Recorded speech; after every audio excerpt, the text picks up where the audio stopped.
Welcome to EDN 2.0. We have with us from the Philippine Department of Tourism Mr. Benito Bengzon to give us the latest scoop in Philippine tourism. Sir,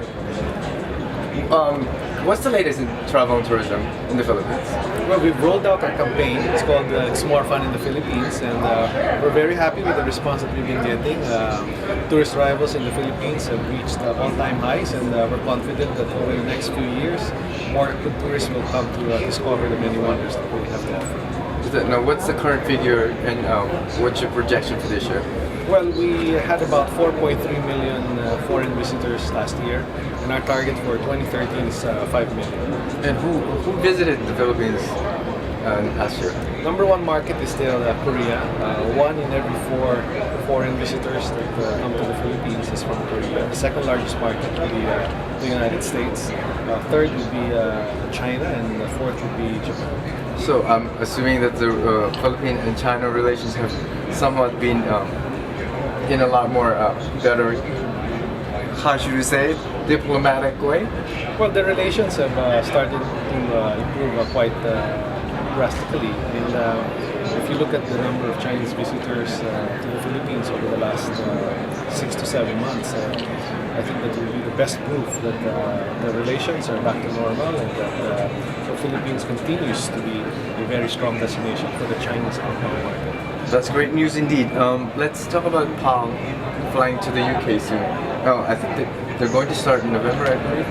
Yes, they've announced it already. Philippine Airlines will fly Manila, London starting November 4. And this is a very important development for the Philippines because this is the first direct flight by a Philippine carrier to Europe in a very, very long time. I believe it's what, 10 years or 12? More like 16 years. 16 years. Well, it's about time, and it's good news for Philippines as well. So this will help us establish a foothold in Europe, and hopefully there will be other European cities to follow. And why did you pick London as a place to start this courting the European?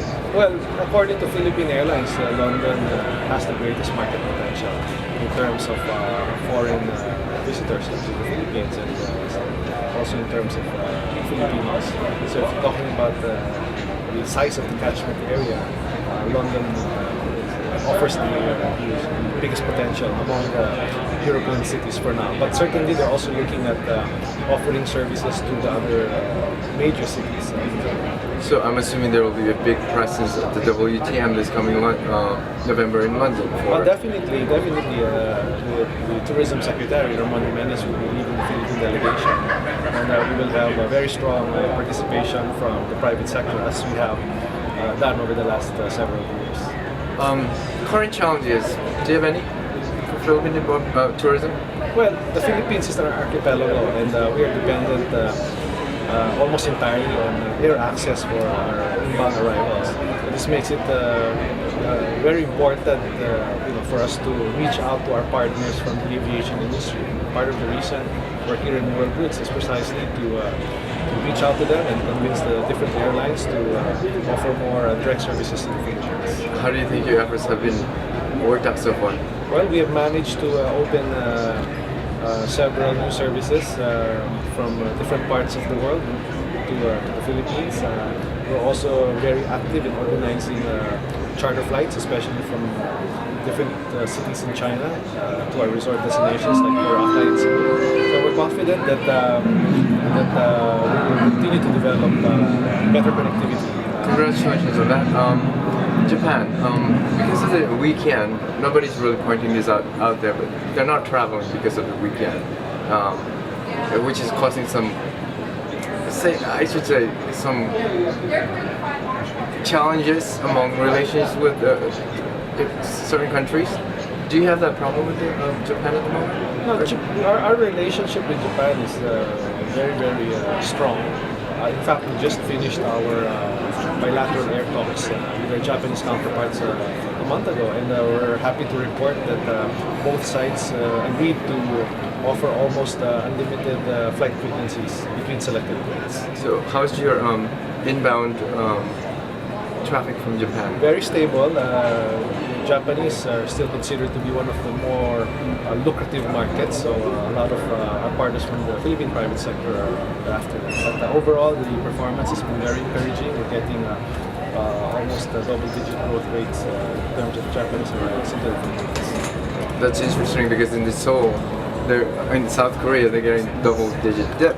So you're actually getting that business from them. Well, what are the top 5 destinations in the Philippines at the moment? Manila and Cebu continue to be the top gateways. They account for about 80 to 85% of all inbound traffic in terms of port of entry. But we're seeing large numbers visiting Boracay and Palawan and Davao. But with 7,000 islands, there's so much to see. And they say that if we were to visit one island in the Philippines, it would take you almost 20 years to cover all 7,000 islands. Well, that depends if it's high tide or low tide. That's right. Okay, I have to bring this up because it's all over the news. The Mindanao situation. Has this had any impact on tourism? And is there a plan to combat the negative perception that may come out of that? Well, first of all, we sympathize with all the victims' families. But we have a situation now where government agencies concerned have responded quite well to the situation. We're very happy that the conflict was finally resolved last week. But I think more importantly, when we look at the state of the tourism industry in the Philippines, we now have a situation where the image of the Philippines is shaped not solely by what comes out in the news, but we now have a situation where the image is a result of the very aggressive marketing campaign that we have promoted over the last couple of years. So in terms of the effects, fortunately there's been no major dip in tourism arrivals in the Philippines. That's a great thing because in the past you have had that problem and you had to overcome it in major ways. What is your message to the world? Well, we invite all our friends across the globe to come to the Philippines. As we say, it's more fun in the Philippines, and we promise to deliver on this commitment. And we invite all of you to come and visit us. There you have it, ladies and gentlemen. Go and find out why it's more fun in the Philippines. Have a good day.